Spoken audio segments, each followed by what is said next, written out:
ফরিদপুরে পৃথক দুটি অভিযানে ২৮ কেজি গাঁজা ও ৫,২৬৪ পিস ইয়াবাসহ ৪ মাদক ব্যবসায়ীকে গ্রেপ্তার করেছে র্যাপিড অ্যাকশন ব্যাটালিয়ন র্যাব-১০। এ সময় মাদক পরিবহনে ব্যবহৃত একটি কভার্ড ভ্যানও জব্দ করা হয়। গ্রেপ্তারকৃতরা হলেন বাগেরহাট জেলার মোহাম্মদ ইব্রাহিম শেখ ৩২, শেখ হৃদয় হাসান ২৪ ও মোহাম্মদ হেলাল উদ্দিন ২১। তাদের গাঁজাসহ গ্রেপ্তার করা হয়। এছাড়া চট্টগ্রাম জেলার মোহাম্মদ আব্দুর রহিম ৬৫কে ইয়াবাসহ গ্রেপ্তার করা হয়।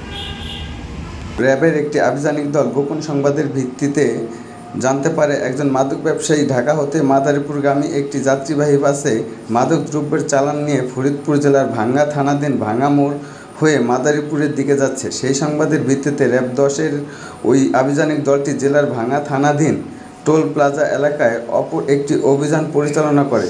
সেই অভিযানে ঢাকা হতে মাদারীপুরগামী একটি যাত্রীবাহী বাসে তল্লাশি চালিয়ে আনুমানিক ১৫,৭৯,২০০ টাকা মূল্যমানের ৫,২৬৪ পিস ইয়াবা ট্যাবলেট সহ মাদক ব্যবসায়ী আব্দুর রহিমকে গ্রেপ্তার করেন।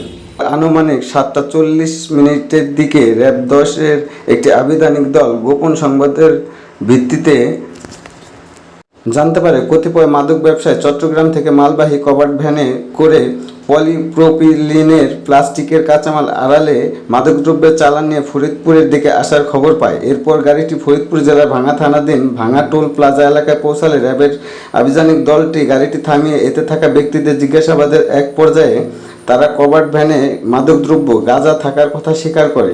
পরবর্তীতে গাড়িতে তল্লাশি চালিয়ে আসামিদের দেখানো মতে ২৮ কেজি গাঁজা উদ্ধার করা হয়।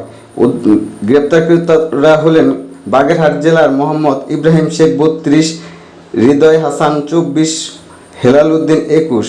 পরবর্তীতে তাদের নিয়মিত মামলা রুজু করে থানায় হস্তান্তর